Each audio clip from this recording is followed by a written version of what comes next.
कांग्रेस सूत्रों के हवाले से बड़ी खबर आ रही है। वायनाड सीट छोड़ सकते हैं राहुल गांधी और अपनी मां की सीट रायबरेली से सांसद रह सकते हैं। रायबरेली में ज्यादा अंतर से जीता गया है। उत्तर प्रदेश में बढ़िया प्रदर्शन हुआ है और इसीलिए राहुल पर रायबरेली सीट को अब रखने का दबाव है। वायनाड सीट से यह बताया जा रहा है कि प्रियंका गांधी वाड्रा लड़ सकती है चुनाव।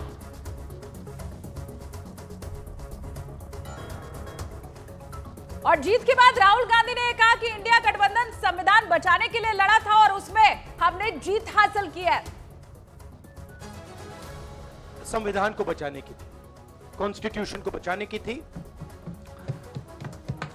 और मैं आपको सच बताऊं तो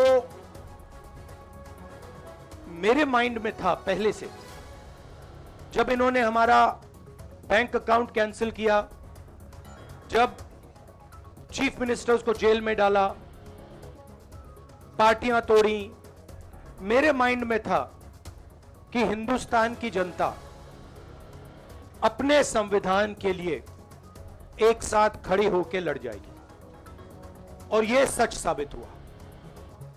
मुझ में भरोसा था और मैं हिंदुस्तान की जनता से, इंडिया गठबंधन के पार्टनर्स से, कांग्रेस पार्टी के हमारे सब नेताओं और बब्बर शेर कार्यकर्ताओं से दिल से धन्यवाद करना चाहता हूं। आपने संविधान को बचाने का पहला और सबसे बड़ा कदम ले लिया है। कांग्रेस पार्टी ने इस चुनाव में, कांग्रेस पार्टी के सब नेताओं ने दो तीन चीजें की। सबसे पहले हमने इंडिया गठबंधन के पार्टनर्स की रिस्पेक्ट की, उनकी जो विशेष थी उनको हमने साथ लिया। और आपने देखा होगा कि जहां भी गठबंधन लड़ा हम एक होकर लड़े। दूसरी बात, कांग्रेस पार्टी ने क्लैरिटी से हिंदुस्तान को एक नया विजन दे दिया है। Pro poor vision, pro production vision Hindustan को इंडिया गठबंधन ने साफ दे दिया है। और विपक्ष के जोश के बीच पीएम मोदी कॉन्फिडेंट यहां पर नजर आए। कॉन्फिडेंस से वो लबालब भरे दिखे। तीसरी बार सरकार बनाने का मौका देने के लिए जनता जनार्दन को धन्यवाद दिया। और इसके साथ ही इस दौरान पीएम मोदी ने गारंटी वाली बात भी अपनी दोहराई है।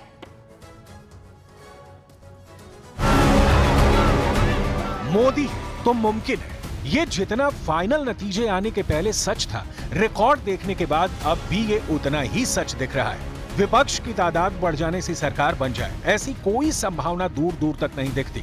आम चुनाव 2024 के संपूर्ण नतीजे आने के बाद देश भर के पॉलिटिकल पंडित जब विश्लेषण करने बैठेंगे, तब भी उनके सामने मोदी की हार में जीत वाला समीकरण ही सामने होगा। ऐसा क्यों कह रहे हैं तो आधार देख लीजिए। क्योंकि जिन लोगों की नजरें सिर्फ आम चुनाव पर टिकी हैं, उन्हें याद करने की जरूरत है कि बीजेपी ने 3 दिनों में देश के 3 राज्यों में सरकार बनाने का दावा पेश कर दिया है। और यही नहीं, बीजेपी के लिए अभेद किला बना आंध्र प्रदेश का दरवाजा भी मोदी ने तोड़ दिया है। प्रधानमंत्री मोदी जी की नीतियों को फिर से 2024 में आशीर्वाद देते हुए इस ऐतिहासिक घड़ी को हम देख रहे हैं, जब प्रधानमंत्री मोदी जी तीसरी बार लगातार प्रधानमंत्री बन रहे हैं। उत्तर प्रदेश में बीजेपी की हार पर हाहाकार के बीच केरल में पहली बार बीजेपी का खाता खोलने वाला हिसाब किताब भी देखना चाहिए। अरुणाचल प्रदेश में बीजेपी की सरकार बनने जा रही है। ओडिशा में बीजेपी अकेले दम पर सरकार बनाने जा रही है। नवीन पटनायक के 24 साल के शासन को मोदी ने उखाड़ फेंका है। वहीं दक्षिण के राज्य आंध्र प्रदेश में बीजेपी तेलुगु देशम पार्टी के साथ गठबंधन की सरकार बनाने जा रही है। तेलंगाना में हमारी संख्या 2 गुना हो गई है। मध्य प्रदेश, गुजरात, छत्तीसगढ़, दिल्ली, उत्तराखंड, हिमाचल, ऐसे कई राज्यों में हमारी पार्टी ने लगभग क्लीन स्वीप किया है। मैं इन सभी राज्यों और अरुणाचल प्रदेश, ओडिशा, आंध्र प्रदेश और सिक्किम विधानसभा के मतदाताओं का भी विशेष आभार व्यक्त करता हूं। लोकतंत्र का सबसे खूबसूरत पक्ष होता है कि सरकारें बनती हैं, गिरती हैं।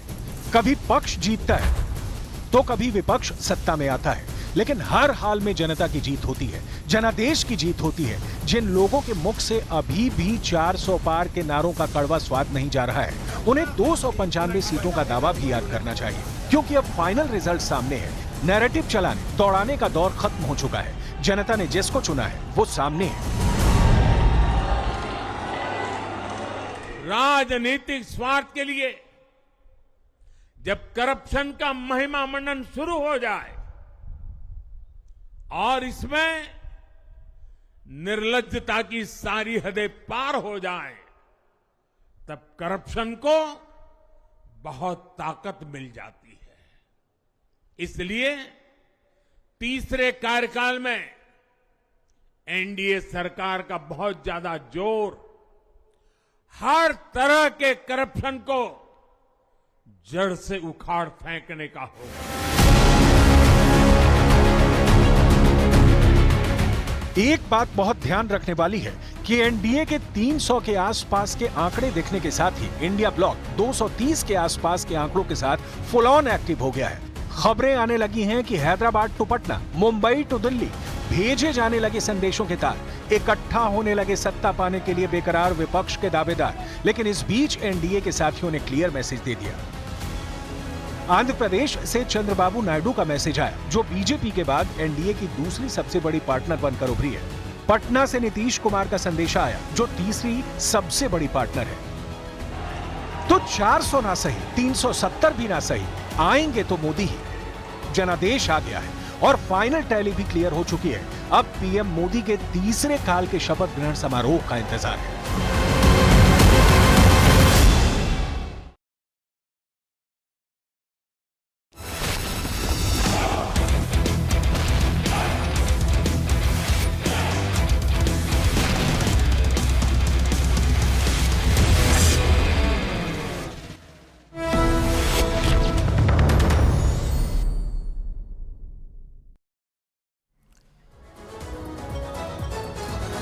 नमस्कार, आप सभी का बहुत बहुत स्वागत है। आप देख रहे हैं न्यूज़ 18 इंडिया। आज का दिन बहुत महत्वपूर्ण है। नमस्कार, मैं हूं आपके साथ पंकज भार्गव। तो आज का दिन बहुत ज्यादा इंपॉर्टेंट है। दिन भर